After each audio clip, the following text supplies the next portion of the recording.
This is absurd. I've spoken with His Royal Highness nearly every day for the past 12 months. He's often said that I've almost become one of the family, and that's what I feel.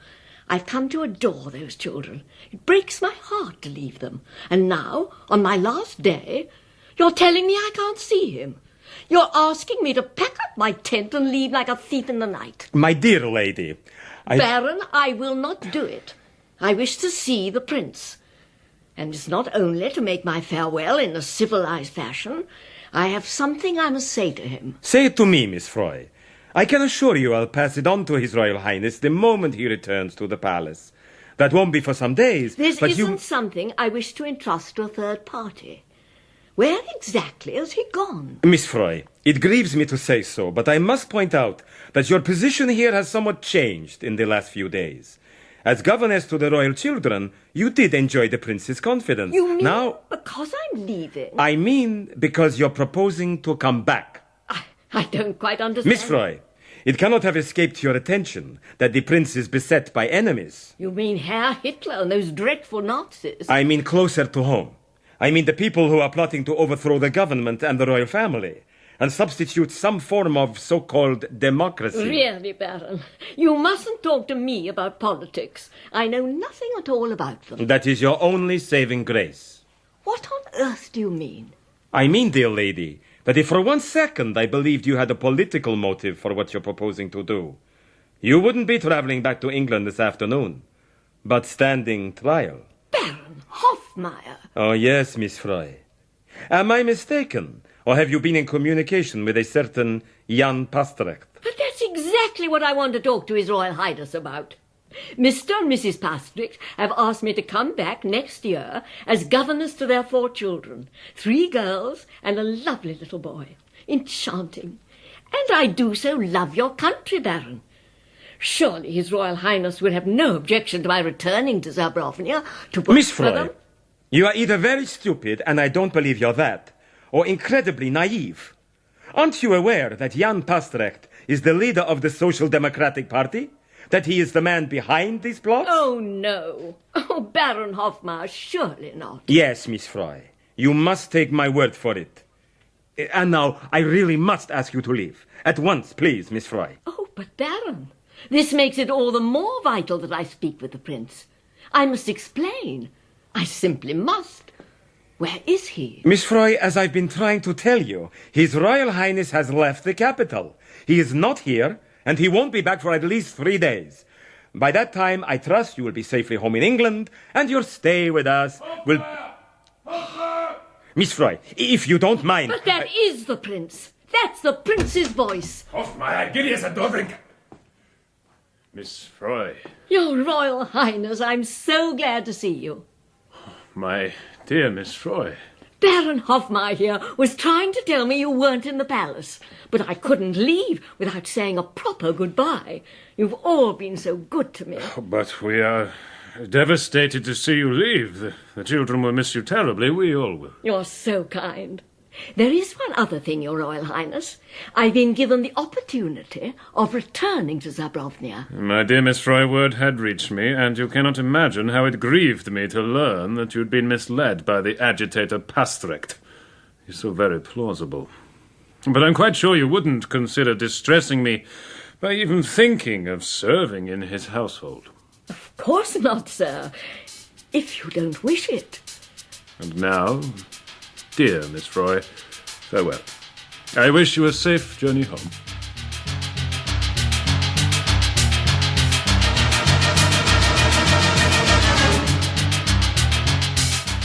The Lady Vanishes, dramatised for radio by Neville Teller from the novel The Wheel Spins by Ethel Lina White.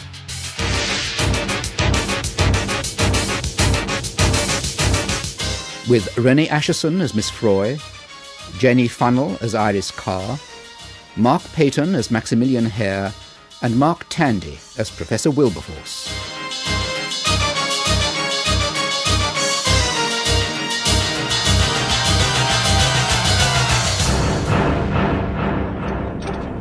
The Lady Vanishes.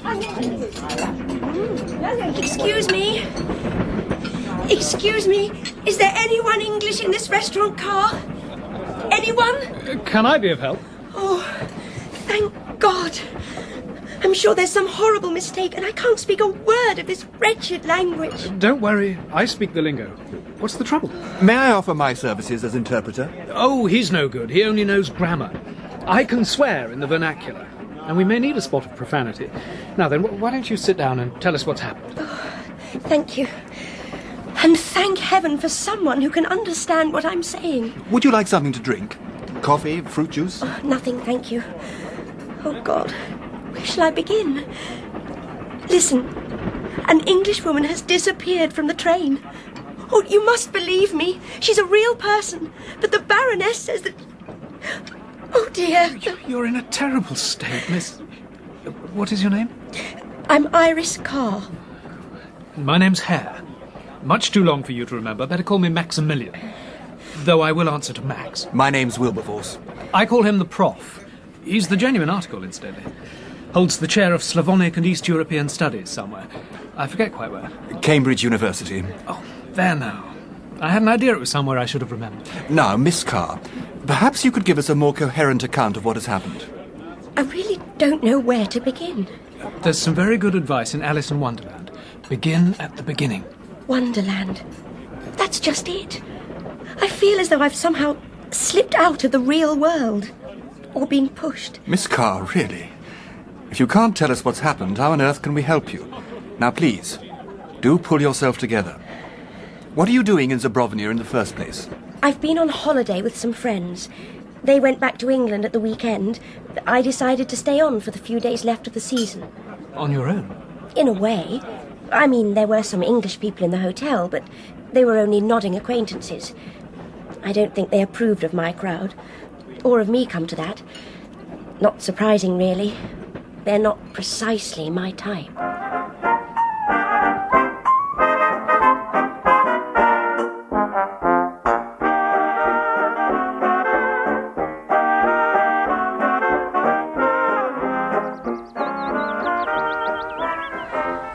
I must say, I'm looking forward to seeing my garden again. Our garden, Evelyn, dear. I do have an equal share in the property.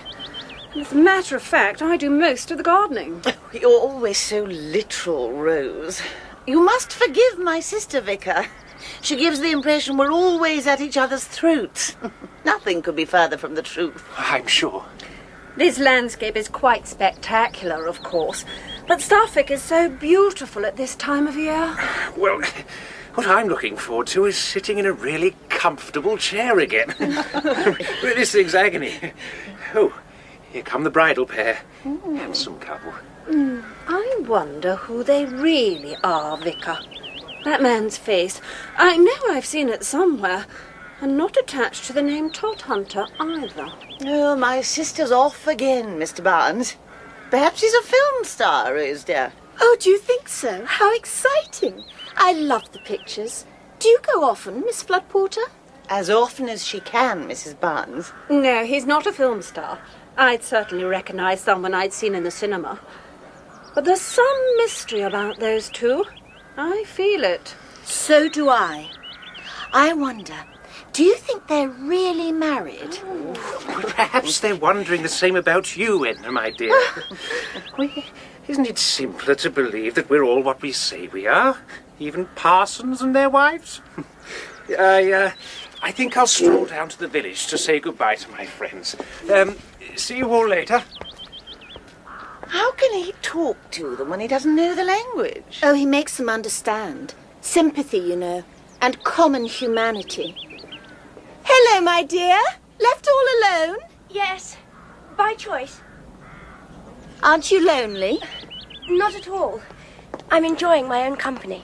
Are you travelling back to England on Tuesday? That's right. It's a long journey, and they usually try to pack too many passengers into the last good train of the season. Would you like to join Mr. Barnes and me? We could travel together. Thank you, but I really would prefer to be on my own. Just as you wish, my dear.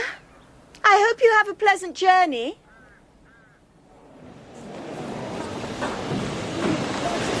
Wait! Oh, do wait! Here, miss. This carriage. Quick, quick. Is there a seat in this compartment? I'm sure we can squeeze you in, my dear. Come and sit next to me. The train's very full, isn't it? Oh, thank you. Thank you very much. Up there, porter. Excusez, madame. Daj pazi mulesnes predny.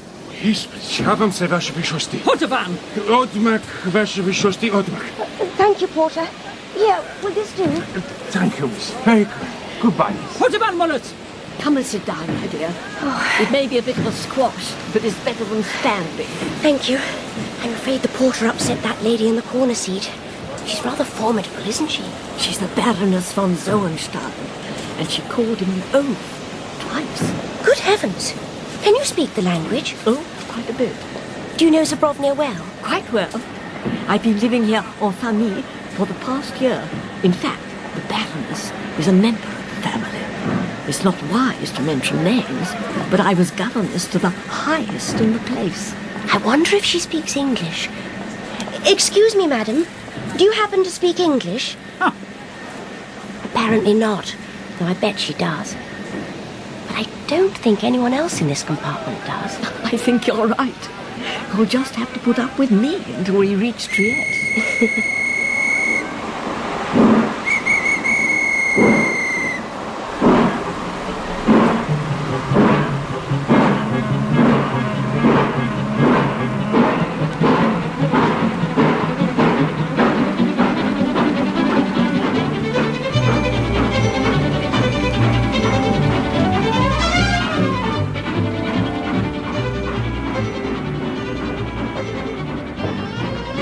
What do you say to a nice cup of tea?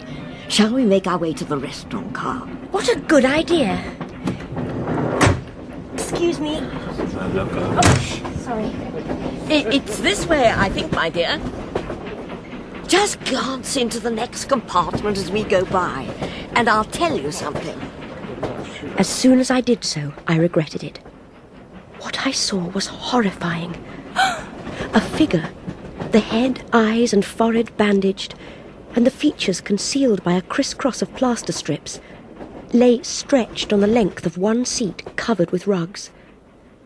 I tried to imagine what sort of mutilation a face must suffer to be bandaged like that, and I shuddered. A nun sat by the figure, and a man with a black spade beard was talking to her. You recognize that man, my dear? Didn't he come into our compartment and speak to the Baroness? Yes, he did. And that's how I know about this. He's a doctor. His patient's a woman who's been terribly injured in a car accident. The doctor's rushing her to a hospital in the north of the country for a tricky operation. This train's the fastest way of getting her there. That nun looks something less than spiritual. Oh, she doesn't spend her time on her knees. She's a fully trained nursing sister. Come on, my dear. Excuse me. Excuse me, please. Sorry. Sorry. I beg your pardon. No, my fault entirely. It's all these people. I was just looking out to see if our tea was coming. I ordered it from an attendant. You're English. This is my lucky day. I've been starved of English company for 12 months. And now you're on your way home? It's almost too good to be true. Look, we're just off to the restaurant car. Shall I send a waiter with your tea? Oh, that would be really kind. My husband's such a wretched traveller. He's almost prostrated. Oh, hello, Miss Carr. I hope you found a seat. Only just. We all got on. The Todd Hunters are on their own, of course, but the Miss Flood Porters are next door to us. They're having tea at the moment. And that's what we should be doing. Goodbye, and I won't forget the waiter.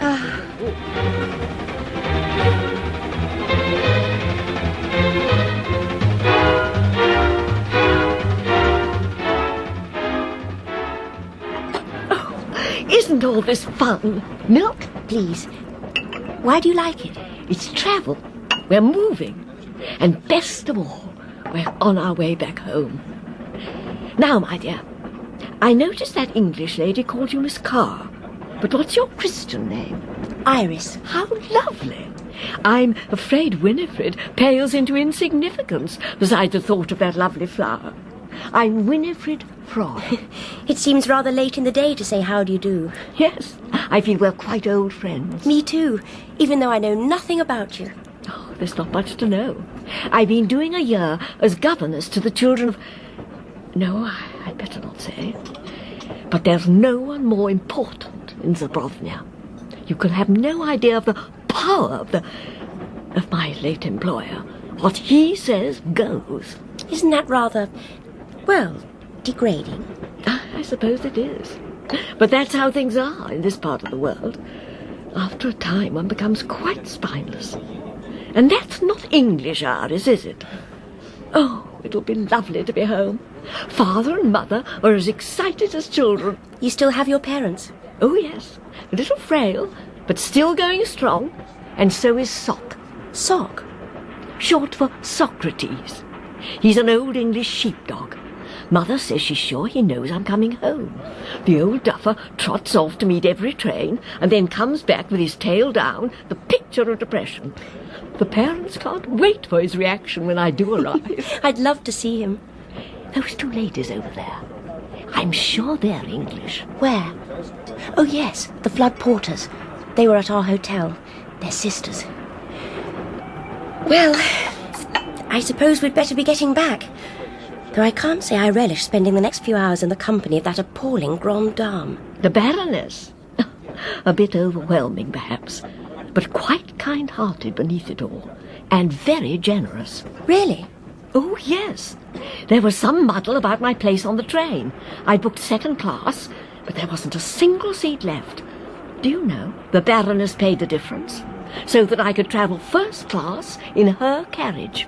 Did she? She said she was sure my late employer would have wished it. Really kind. Well, shall we make a move?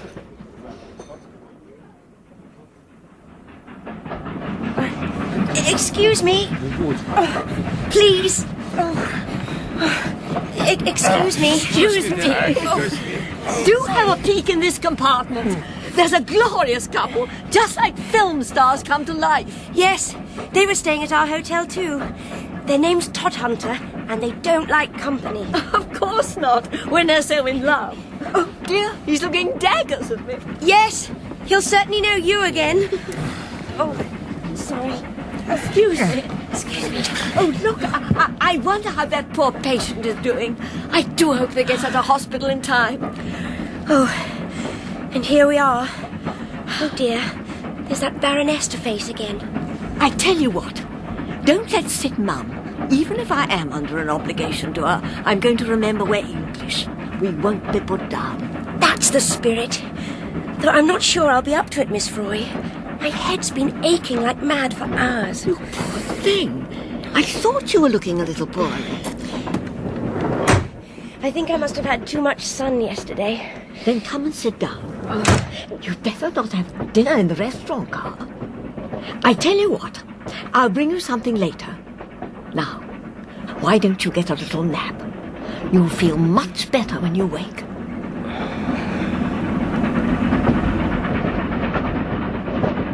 I closed my eyes.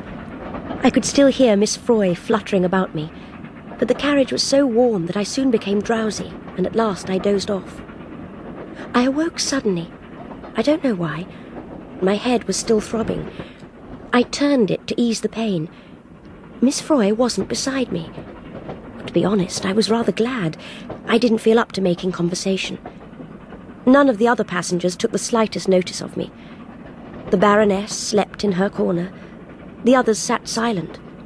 A pretty girl of about 20, and a family party consisting of 2 large parents and a small daughter. I looked at them for a moment or two, until my lids drooped again, and once more I fell asleep.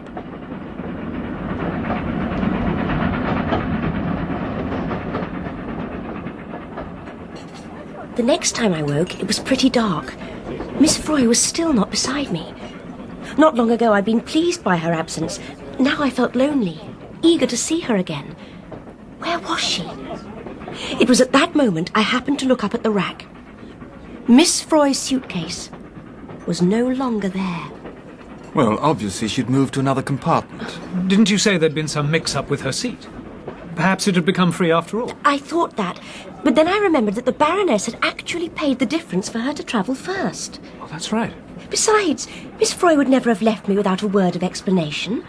And she'd promised to bring me dinner. No, No, she'd never just slip out of the compartment like that. Well, I take it you questioned your fellow passengers. I tried. I just couldn't make anyone understand. I couldn't reach them. The Baroness was still sleeping in her corner, and I suddenly felt desperate. I went over to her and shook her arm. The others gasped. You'd have thought I was committing sacrilege. Wake up. Oh, madame. Wake up, please. Chi del latte? Oh, it is you. What is it you require? Where is Miss Froy? Miss Froy? I know nobody who has that name. She sat over there, beside me. You make a mistake. No English lady has sat there ever. You are the Baroness von Zoenstahlen. That is my name? Well, it was Miss Froy who told me so. I talked to her, and we went and had tea together. Oh, you must remember. There is nothing to remember. How you came by my name is a matter of indifference. But I tell you this. There has been no English lady here in this carriage, never at any time, except you. You are the only English lady here.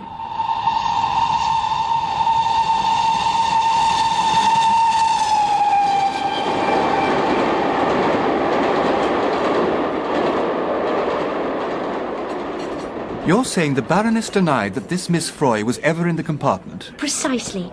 I was literally dumbfounded. I couldn't say a word. I simply couldn't understand why she should say such a thing. So you came looking for help and ran into us two? Not at once. I was certain she was somewhere on the train. So I went to find her. Bully for you. It didn't do much good. The corridor's so jam-packed that getting through is like swimming in a sea of treacle. All I could see was a blur of faces, and my head was giving me hell. Still is, come to that. Poor you. After a bit, I reached the compartment with that vicar, Barnes, I think his name is, and his wife. He looked dreadful. Why, it's Miss Carr. I'm terribly sorry to bother you, but I'm looking for my friend. Oh, yes? You remember her? She sent the waiter with your tea. It was very kind of her. Will you give her my special thanks? When I find her, she left the compartment some time ago, and she hasn't returned. Well, she can't have left the train, so she's bound to be back soon. Well, can I find her for you? Certainly not, Kenneth. Don't be absurd. You're in no fit state to go traipsing round the train. Just look at you. In any case, you don't know what she looks like. Oh, that's true. Oh, isn't it humiliating to be such a wretched traveller? I'm sorry, my dear. I'd be more hindrance than help. So I didn't pursue it. I then went down the complete length of the train, and then came back here to the restaurant car to see if anyone could help me. Of course, we'll help you, won't we, Prof? Well, the first step is clearly to interview the other passengers in your compartment. If the lady hasn't returned by the time we've done that, I may consider calling the guard and asking for an official examination of the train. Oh, thank you, Professor Wilberforce. You can't imagine what a relief Truth it is is, this is his best chance in years to practice the lingo. Well, what are we waiting for? Lead the way, Miss Carr.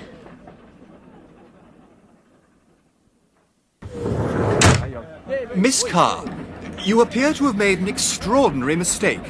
I've cross-questioned everyone except the little girl. Who wouldn't talk to him? And I can tell you that no one in that carriage knows anything about the English lady you say is missing. But that's absolutely impossible. You see, Nor does Dr. Trownitz here. You know he's travelling with his patient in the next compartment. That's so, isn't it, Doctor? I'm afraid it is. The questions and the answers were most explicit. So what are you saying? That I invented Miss Froy? I hardly know what to think. Then I'll tell you. They're all lying. Every one of them. I say, steady on. The man, the woman, that pretty young thing, and the rock of the aristocracy in black bombazine, all of them? The man is a banker, really quite eminent. The Baroness's own, as a matter of fact. She vouches for him and for his wife. The young lady is the daughter of the agent for the whole Zoenstahlen estate. And as for the Baroness herself... I don't care what they told you, Professor, or what the Baroness said. All I know is that I still owe Miss Froy for my tea. She paid for me. Well, we can soon check up on that. If you had tea together, the waiter might remember her. Which one was it? I don't know. My head was throbbing. I didn't take any notice. I'd like to know what Miss Froy looks like. Describe her. Oh, dear. I can't really tell you very much. She's Middle-aged. Ordinary. Just ordinary. Tall or short? Fat or thin? Fair or dark? Medium. She had blue eyes. A totally unmemorable woman. With blue eyes. What was she wearing? Tweed. Oatmeal flecked with brown. Patch pockets. A shirt blouse stitched with blue. And a small blue handkerchief in the breast pocket. Oh, and she was wearing a hat with a funny bright blue feather in it. Stop.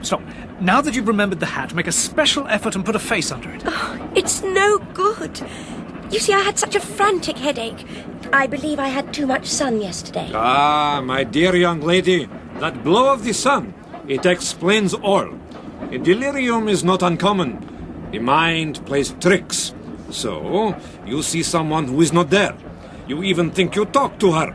After you go to sleep. When you wake, you are better, so you see Miss Froy no more. Believe me, she is nothing but a delirium. A dream. I think we may accept that as final. If I'd known the circumstances, I shouldn't have intervened. I hope you'll soon feel better, Miss Carr. I may have a headache, but I've not gone gaga. Just a moment. I've thought of something. Baroness von Zernstahlen. I have already admitted to that name. You have denied that Miss Froy was ever in this carriage, and everyone else here backs you up. They say it because it is so. Why you think that I should invent this or that they should, I cannot imagine. Nor can I. Miss Froy told me that you had been very kind to her. Really? In what way? She said there had been some problem about her seat, and that you pay the excess fare for her to travel in here. How charming of me. I'm gratified to hear of my generosity. Unfortunately, I know nothing of it. But the ticket collector should be able to refresh my memory. Well, that's easy enough to arrange. There he is at the end of the corridor. I'll fetch him. Pardon me. This should really settle the matter, Miss Carr. Here he is. You have a problem? Gentlemen? Ladies? This lady is the Baroness von Zernstahlen. Did she pay you the extra fare to allow a second-class passenger to sit in this carriage? Which second-class passenger? An English lady, middle-aged. She wore a hat with a feather. Where is she? Let me see her ticket. That's just the problem. She's vanished. I recall no such lady, madame. And I have upgraded nobody to first class. I believe that concludes the matter. Miss Carr, at your behest I have conducted a series of pointless and rather embarrassing interviews. I now propose to retire to my compartment. I sincerely hope that you won't expose us and yourself to any further ridicule. Very well, Professor. Then I've only one course open to me. I shall have to prove to you that Miss Froy really does exist. But how? I'll start by speaking to the people I was with at the hotel. They all saw her. All right. I'll come with you. Let's see if any of them can remember your Miss Froy, shall we?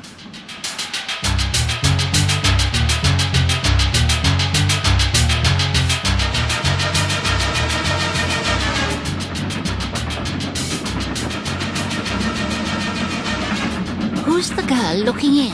One of the mob from the hotel. Help? Mr. Todhunter, my name's Iris Carr. You remember me from the hotel, I'm sure.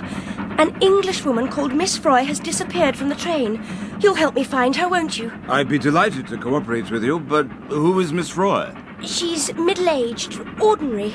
She peeped in at your window as we went by, and you jumped up and pulled down the blind. I'm sorry, but I've no recollection of any such occurrence. But you saw her. Your wife called your attention to her. You were both annoyed. Miss Carr, we aren't a peep show, and no one looked in. Do you mind if you shut the door? I want to rest before dinner.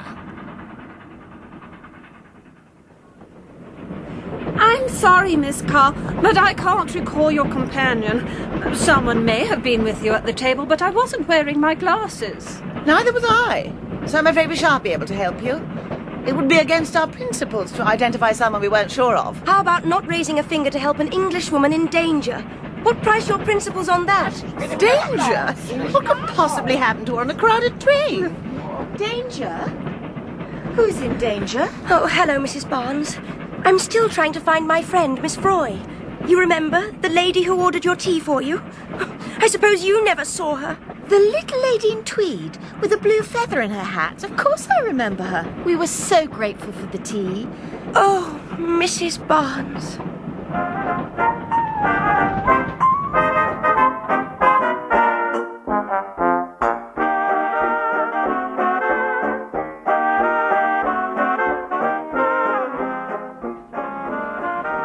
Are you convinced now, Professor? I'm sorry to have doubted your word, Miss Carr, but we had to have some corroborative evidence that Miss Froy actually exists. And now we have it. Next question. What on earth's happened to the old dear? And why did those foreigners all lie about her? We'll have to play Spot the Lady. For my money, she's disguised as the Doctor. That beard looks totally phony to me. Why not give it a tug next time he passes? Max, do take this seriously, please. She is still missing. Sorry, you're right. When are we due at Trieste? Just before 11, I think. But the guard was telling me we have an unscheduled stop this side of the border at about 10:30, to let the doctor and his patient off. And it's now nearly 6:30. Look, we mustn't waste any more time. We must find her. I know it sounds sloppy, but her people, they're old and a bit frail. They're expecting her home, counting the hours. And the fool of a dog meets every train. Oh, Lord. Sorry. Take it easy, Iris. You're not on your own. Oh, watch out. Here comes Blackbeard. Pardon me, but I thought you would wish to hear. Your friend has returned to the carriage. Miss Froy? Really? Oh, how marvellous. Where was she? All the time so near. In the next carriage, talking with my nurses. The one place I didn't look. Of course she'd want to know how your patient was getting on. That's Miss Froy to a T. Well, come on. What are we waiting for? You too, Prof. At last we can meet the elusive Miss Froy. Мечете се, дайте да прочем. Дайте да прочем. Sorry. Do you mind? Excuse me. I beg your pardon, if I could... Thank you. Your carriage at last, Miss Carr. Allow me. And here she is. But that's not Miss Froy. What do you mean? She's wearing her clothes, her hat, but that woman's an imposter. You aren't Miss Froy. No, I have not heard that name before. I am Frau Kummer. As I told you, there has been no English lady in this compartment except yourself. Of course, had you inquired about Frau Kummer? Frau Kummer? I've never heard the name before. But I introduced myself before we went to have tea together. That's a lie. I've never seen you before in my life. You're a total stranger. Professor Wilberforce, this is not Miss Froy. The lady herself has told us that. But she's wearing her clothes. Why? What's become of Miss Froy? A lady only you seem to have met. It's a conspiracy of some sort. They're all in it. Miss Carr. Oh, let me think. Mrs. Barnes, she spoke to Miss Froy. Oh, fetch her, Max, please. Kenneth, my dear, you're looking so ill. Excuse me, please, I'm sorry. I'm really worried about you. Should you be doing this? Oh, if only I could get you home. Well, I'll be all right, Edna. Excuse me. I'm sorry. Pardon me. I'm sorry. I do apologize. Miss Carr. I understand you want my wife to identify a friend of yours? Thank you both so much for coming. Kenneth, let me get you back to the compartment. You ought to be lying down. Here we are. Oh, do give us some room, please. Now, Mrs. Barnes, please look very carefully. Is this the lady who arranged for your tea to be sent? Let me see. Yes, of course it is.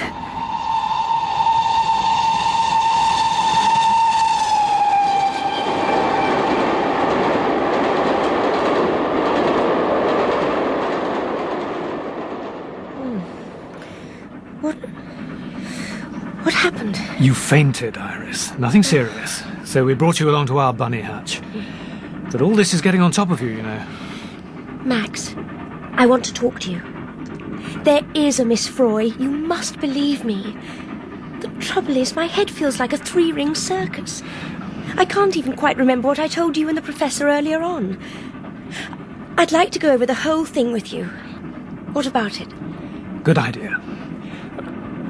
One thing has struck me. From what you said, I'm pretty sure your Miss Froy was employed by the royal family. Crown Prince Frederick and his wife. That makes sense. You know the place was in a turmoil just before we left. Was it? Oh, yes. Some politico called Jan Pastrecht was supposed to be threatening a sort of armed uprising. But who knows? It's all plot and counterplot in these mid-European states. I'd have thought they had enough on their hands fending off a Nazi takeover. Word is Herr Hitler has his beady eye on Zabrovnia. Oh, never mind all that. The important thing is you've worked out who Miss Froy's employer was from things she told me. Things I passed on. But, Iris, that proves nothing. It could all apply equally well to Frau Kummer. No. Let's take a cold, hard look at the situation. Go on. You're suggesting that the Baroness has got rid of Miss Froy, never mind why or how, and that the passengers and the ticket collector, being local people, are backing her up. Well, knowing this part of the world, I think they would. But it all seems such a clumsy sort of plot. I mean, dressing someone up as Miss Froy. Ah, but that needn't have been part of the original plot at all. You mean I upset their apple cart, barging into the carriage at the last minute? Exactly. When you first made a fuss about Miss Froy, they'd all denied her existence. But when you said other English people had seen her, they had to produce someone. Oh, Max, you're such a comfort. You see, you believe in Miss Froy too. I'm not saying that, but I do promise to believe in you. Max. So, let's assume a plot inspired by the All-Highest in Zabrovnia and carried out by his relative, the Baroness von Zoenstahlen. In collaboration with that doctor. I don't trust that man. We'll go along with your feminine intuition, in cahoots with the doctor. Let's say they're both under orders to bump off Miss Froy. That instantly discredits all the foreign evidence. You really are rather marvellous. Hang on to the bouquets. Because against all that, we have some really insuperable obstacles. To start with, 6 eminently respectable English people have failed to corroborate Miss Froy's existence. Why? That I don't know. I honestly don't know. And then, why should a harmless English governess be the object of an elaborate plot by the head of state of Zabrovnia? It seems unbelievable. Impossible. So where does that leave us? No one, foreign or English, backs up your story. On the other hand, Mrs. Barnes positively identifies this Frau Kummer as the woman you were with on the way to tea. On top of that, you did suffer mild sunstroke yesterday, and you've been feeling the effects all day. Oh, dear. So the doctor could be right. It's the sunstroke. I went to tea with that Kummer woman and later dreamt about Miss Froy. Well, that's one logical explanation. All right, Max. I give in. Let's forget about Miss Froy.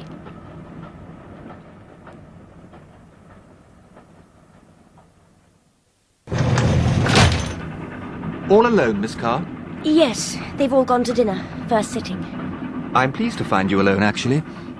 You know, Miss Carr, Hare and I are both a bit worried about you. There's no need. No, but there is. You've suffered sunstroke. I've more or less I was given up. discussing it with Dr. Traunitz just now, and he came up with an admirable suggestion. What suggestion? As you know, the doctor's taking his patient to a hospital in the north of the country. He knows of an excellent nursing home very close by. He'll gladly arrange for you to spend the night there at no charge. You could have a good night's sleep and continue your journey tomorrow. Most definitely not. But my dear Miss Carr... Professor Wilberforce, nothing on earth would induce me to go anywhere with that man. There really is nothing more to be said. As you wish, Miss Carr. I was merely trying to be helpful.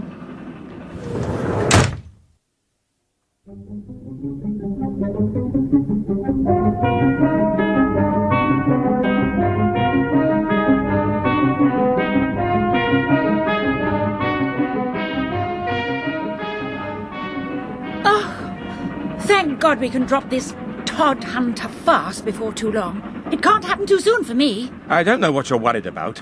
There's not much chance of his finding out. But there is some. Is that what you're saying? I'd say we were reasonably secure. Of course, one never knows what can happen. I've handled some very odd divorce cases in my time. Divorce? It was perhaps unfortunate there were English visitors at our hotel. Oh. And you are entirely too beautiful to remain anonymous for long. You told me there was no risk. Oh, what a fool I've been. I don't know why you're suddenly so anxious to get back to your husband. Let's be honest about this, shall we? We're both in it for what we can get, and he can give me more than you can. If this ever gets out... So it's lucky I was thinking ahead when that girl asked about her friend who's disappeared. What do you mean? If I hadn't denied all knowledge of her, I'd have had to make a statement at Trieste. Can't you see the headlines? English woman lost on Continental Express. Mr. Todhunter pictured here. An Englishman travelling on the same train. I'd have been identified in 24 hours flat. And so would you, my sweet. Oh...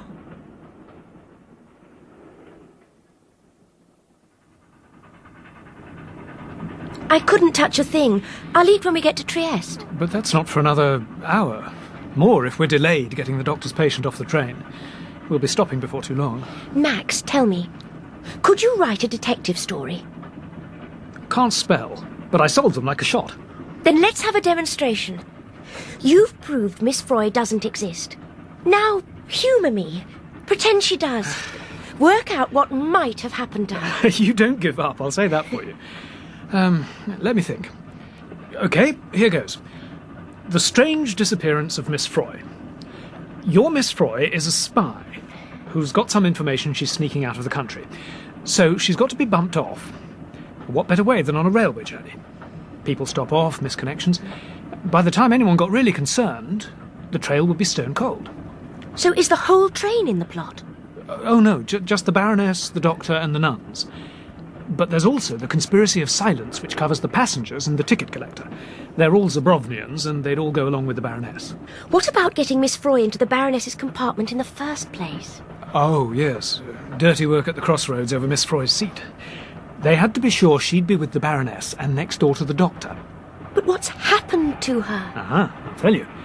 At this very moment, Miss Froy is lying flat out in the next compartment, tightly bound in bandages and covered with rugs. Oh, my God! How? When? It happened when you obligingly dropped off to sleep. Enter the Doctor. He asks Miss Froy if she would render some slight service to his patient. She went. She would? I know she would. Directly she enters, down comes the blind, and the three of them set on her. Three? Of course. The patient's one of them. One holds her, the other stops her shouting, and the Doctor gives her a knockout injection. Yes! Yes! I can see it! It could have happened. They tie her up, gag her, and lay her out in the place of the false patient. But by now, you've unearthed some English people who remember Miss Froy. So down comes the blind again, as the second nun, the one who posed as the patient, dresses herself in Miss Froy's clothes. Oh, Lord! What'll they do to her?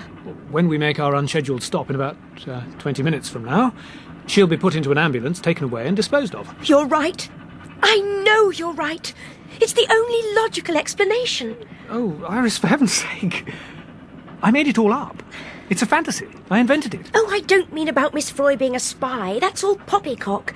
But it's what they've done with her, I'm sure of it. She's lying next door, doped up to the eyebrows, and wrapped round in bandages like an Egyptian mummy. Come on. We've got to find the Professor. We must rescue her before she's taken off the train.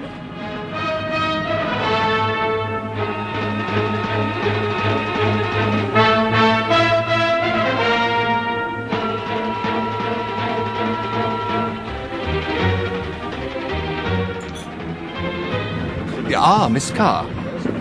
Herr? Come to join the Doctor and me for dinner. The soup's very good. Professor, I know where Miss Froy is. Oh, dear. Miss Froy again. I had hoped we'd disposed of the mythical Miss Froy. Do you still have your headache, Miss Carr? Professor, Miss Froy is far from mythical, but she'll certainly be disposed of in little more than 15 minutes unless we do something. What exactly do you mean, Miss Carr? I'm afraid this is all my fault, Prof. I dreamt up a little fairy tale, and Iris has fastened onto it. This is no fairy tale, believe me. Professor, you must take it seriously. As for you, Dr. Trownitz, I don't have to tell you to take it seriously, because you're in this game in deadly earnest. My dear Miss Carr. What precisely are you alleging? Just this. that the doctor's patient, all conveniently wrapped in bandages from head to toe, is no accident victim but Miss Froy. That's why she's disappeared. And that's why they're going to remove her from the train before we reach the border. But this is totally absurd, Miss Carr. My patient joined the train before you did. Someone wrapped in bandages on a stretcher did.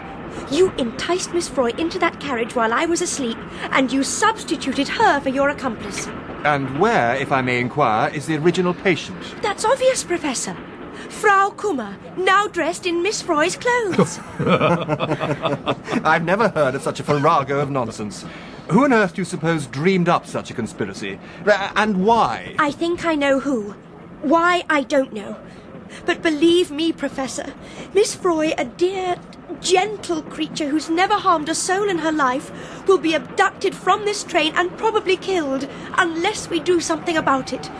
Oh, you must take this seriously. There's so little time. Perhaps we'd better come at once to see my patient. I'm sorry to disturb your dinner, Professor, but the young lady is in a highly emotional state. It may be best to try to reassure her. Oh, very well.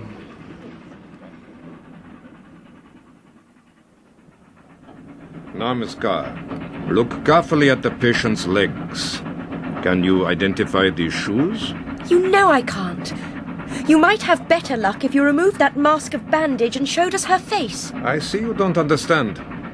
Beneath these bandages there is no face, only lumps of raw flesh. We shall try to rebuild a face. Let us hope we are successful. The eyes, we must await the oculist verdict. Till then, we dare not expose them to even a flicker of light.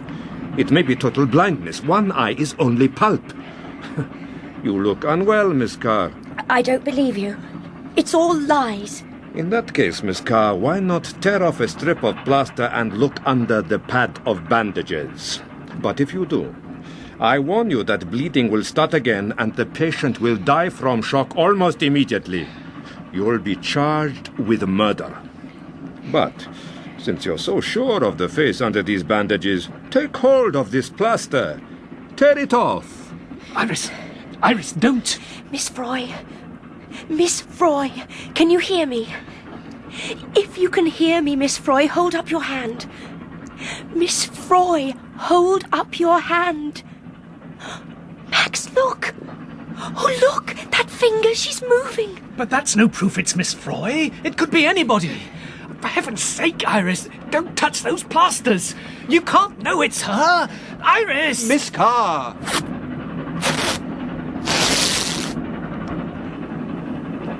Miss Froy! Oh, Miss Froy! Dear, dear Miss Froy!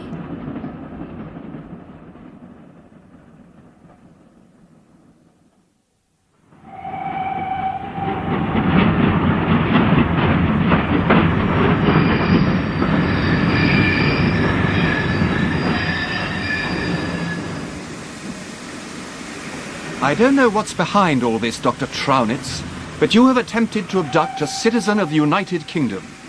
If you make any attempt to prevent us from leaving the compartment with this lady, I shall instantly summon help. Bravo, Prof. What's more, if you and your friends are on this train when we reach Trieste, I shall immediately contact the authorities and make quite certain they detain you. My dear Professor, I can assure you that neither the Baroness nor I have any intention of leaving Zabrovnia. In fact, a car is awaiting our party at the moment by the side of the railway track. If you will excuse me... Thank heaven their party will be one fewer than they anticipated. I've more than heaven to thank for that, my dear. If it hadn't been for you...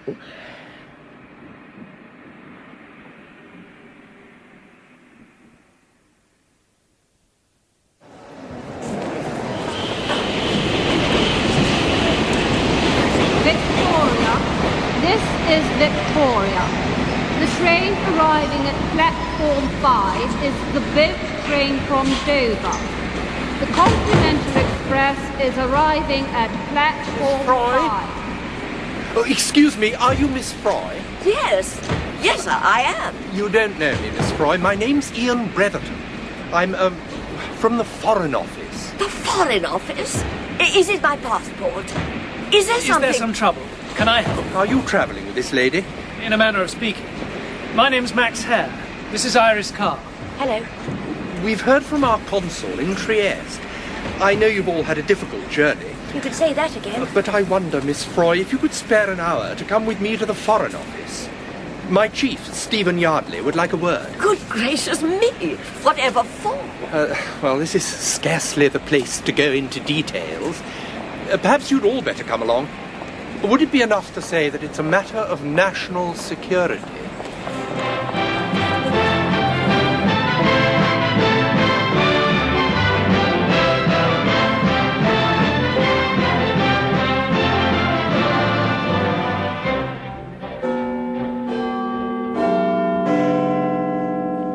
Have any of you seen this morning's papers? Mr. Yardley, I'm afraid we've not had much opportunity recently for anything so mundane as reading a newspaper. I thought not.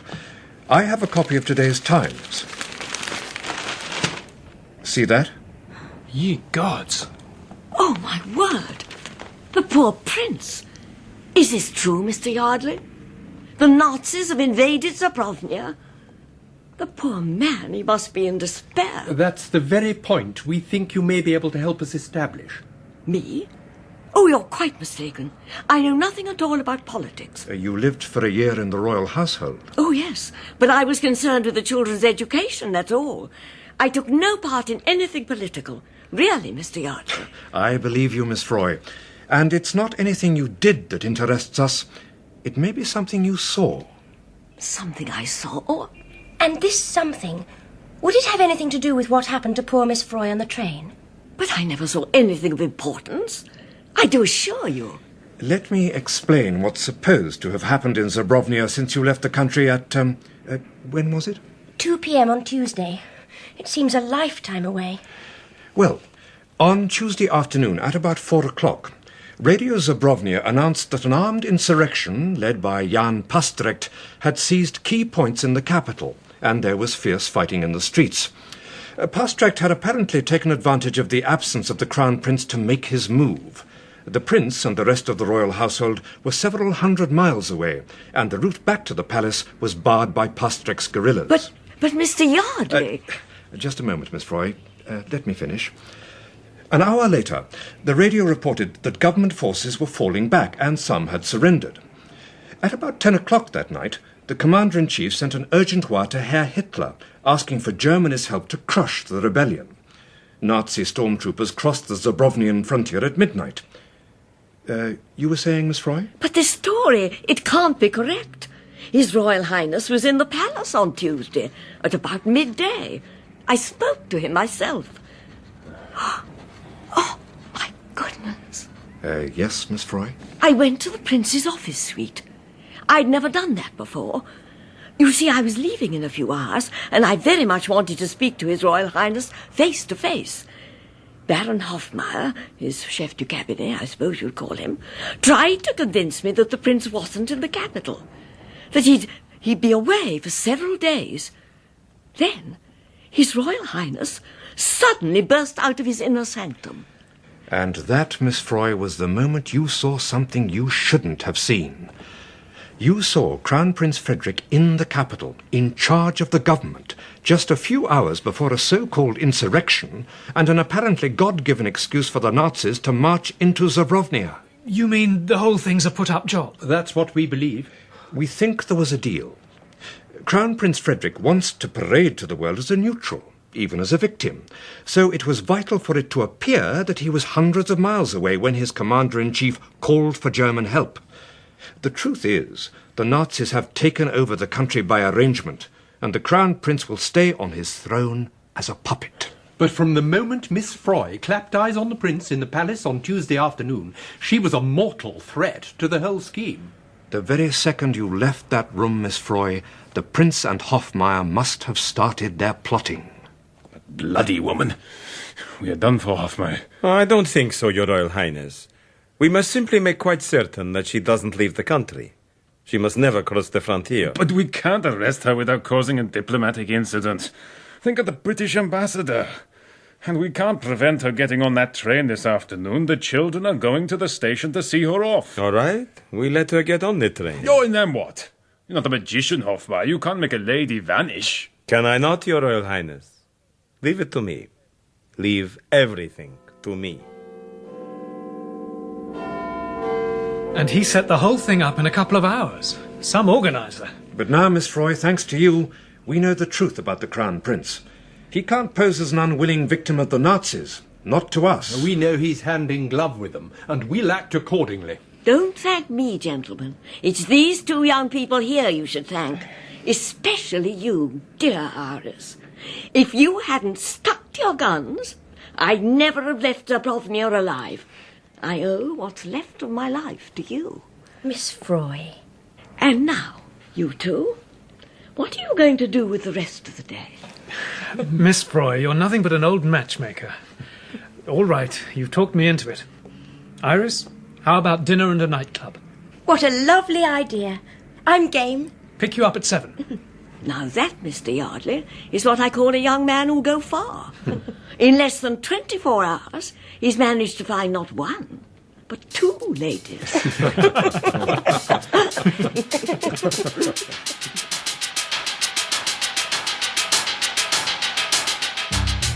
In The Lady Vanishes, dramatised for radio by Neville Teller from the novel The Wheel Spins by Ethel Lina White, Renée Ascherson played Miss Froy, Jenny Funnell was Iris, Mark Peyton Max, and Mark Tandy Professor Wilberforce.